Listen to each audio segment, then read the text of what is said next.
Hey, I'm glad you're back. Welcome to another season of Redeeming Hope. If you've followed me for a while, you know that much of what I share is rooted in my own experiences with trauma and abuse. I talk about healing, I talk about survival, I talk about the patterns I'm beginning to recognize in my own life.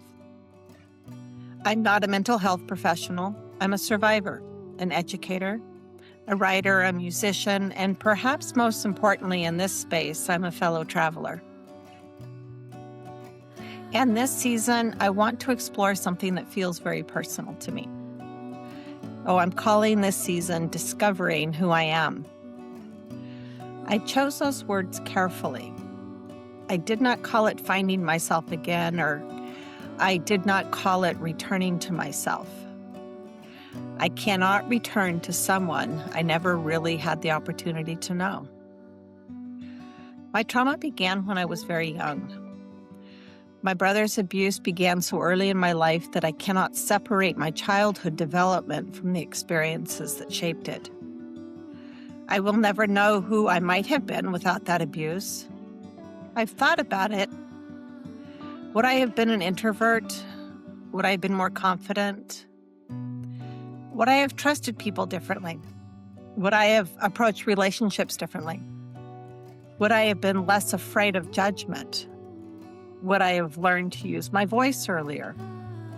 And the answer is, I do not know. And I'll never know. For a long time, I think I searched for a version of myself that I believed must be hidden somewhere underneath all that trauma. As if I could peel back enough layers and eventually find out the original Julie. But I'm beginning to question whether that's even possible for me. There was no adult Julie before trauma. There was barely a childhood Julie before trauma. So perhaps I'm not finding my way back. Perhaps I'm discovering myself for the first time. And that feels different. It also feels a bit overwhelming because survival gave me a very clear job. Keep going, get things done, achieve, take care of people, anticipate problems, work harder, stay busy, keep your head down, move forward. And I became very good at those things. I earned degrees, I built careers, I raised my daughters. I worked in education for decades. I became a researcher. I led programs and I solved problems. But through much of it, I was just surviving. People often talk about survival as though it looks like barely functioning. And I have to agree, sometimes it does. But sometimes survival wears professional clothing. Sometimes survival earns graduate degrees. Sometimes survival sits in leadership meetings. Sometimes survival presents at conferences. And sometimes survival raises children and answers emails and meets deadlines and goes to work the next morning. Sometimes survival looks incredibly successful from the outside. I know because I've lived that life. But now something's changing. I have more awareness than I once did. I've spent 5 years reflecting on my experiences. I've done difficult personal work. I've written, I have journaled, I have sat with memories I spent decades trying not to feel. And somewhere in all of that, a new question began to emerge. If I'm not simply surviving today, how do I want to live? And that may sound like such an easy question. For me, though, it's not. And maybe for you too.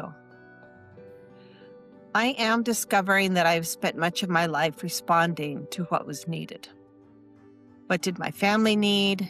What did my students need? What did my staff need? What did the organization need? What problem needed to be solved? And what deadline needed to be met? I knew how to answer those questions. Yet ask me what I want, and I may need a little bit more time. I'm learning. I know I want to write. I want to research. I know I want to arrange music, and I want to record. I know I want to sit at my harp and allow the music to sound like my heart. I know I want nature. I want quiet. I want meaningful conversations. And I know I want to create spaces where women who have experienced trauma and abuse do not feel as though they need to explain every part of themselves before they are allowed to belong. These are the things I know. But even these discoveries have taken time, and I suspect there is much more I do not know. Maybe that's where I'm in my journey.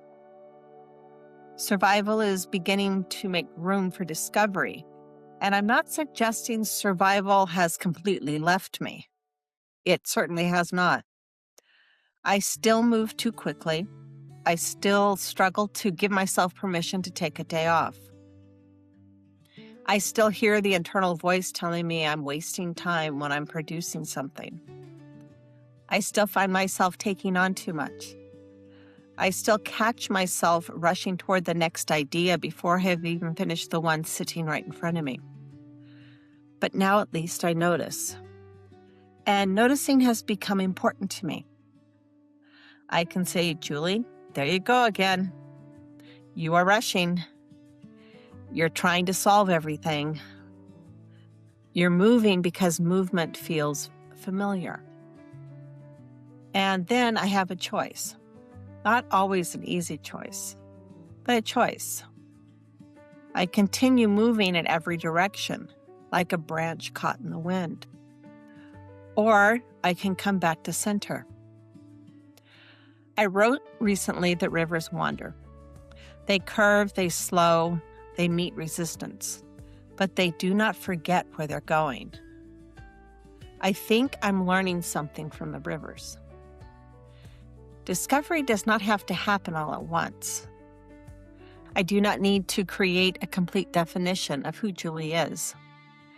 Maybe today I simply notice that I enjoy the sound of the trees.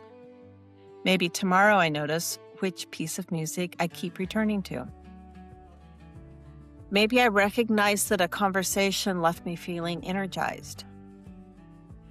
Maybe I admit that something I thought I wanted no longer fits.